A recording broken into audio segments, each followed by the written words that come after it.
So hi! Welcome and welcome back to my YouTube channel, and for today's tutorial guys, ituturo ko sa inyo kung paano nga ba mag-send ng pera sa GCash to GCash. But first, kindly subscribe to my channel and don't forget to hit the subscribe button and the bell to notify you for my new updates. And if you want to learn more, just keep on watching and let's start.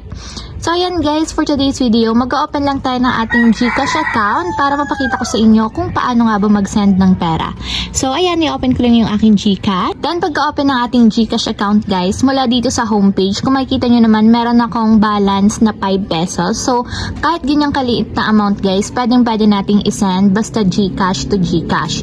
So ganito lang guys, para ma-send natin yung pera, ang gagawin natin is hanapin nyo yung send dito. So ganito yung itsura nya, tap lang natin yung send. Then pagka-tap ng send, meron kayong tatlong pamimilian kung paano kayo makakapag-send ng pera. Pwedeng express send, send with a clip, or send gift. So para mas mabilis guys, ang gamitin na lang natin dito is express sends. Kasi real time siya, automatic masasend agad sa GCash na pagpapasahan natin. So for example guys, magsasend ako ng pera dito sa number na to. Ilalagay nyo lang yung 11-digit mobile number katulad nyan. So make sure guys na tama and double check nyo yung number kasi once na nagkamali kayo guys, mahihirapan na kayong mabawi yung sinend nyo na pera. Then after nyo malagay yung phone number ng pagsasendan nyo ng GCash, dito naman sa amount is ilalagay nyo kung magkano yung isasend ninyo. So for example lang guys, magsasend ako ng 1 peso.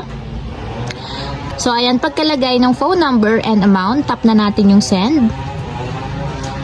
And ito yung pinakang confirmation ng details ng pagsasenda natin ng GCash. So ito yung initials ng pangalan kung sino yung may-ari ng phone number, and then ito yung phone number na pagsasenda natin. So ito yung GCash, ito yung available balance natin. Then dito naman sa amount is kung magkano yung isasend natin, and kung makikita nyo 1 peso lang din talaga yung makakaltas sa ating GCash wallet. Since free ang service fee niya kapag GCash to GCash. So ayan guys, confirm lang natin. Itap natin itong I confirm. So para magka-check yung checkbox. So kapag okay na guys, itap na natin yung send dito sa baba. So send 1 peso. So para ma-confirm lang natin. And ito na yung pinaka-confirmation o yung reference number natin or katunayan na nag-send tayo ng pera dito sa GCash number na to, and 1 peso yung na-send. So ayan lang guys, ganun lang kasimple kung paano nga ba mag-send ng pera sa GCash to GCash. If you have a question, can you comment down below and don't forget to hit the subscribe button and the bell to notify you for my new updates. And thank you for watching!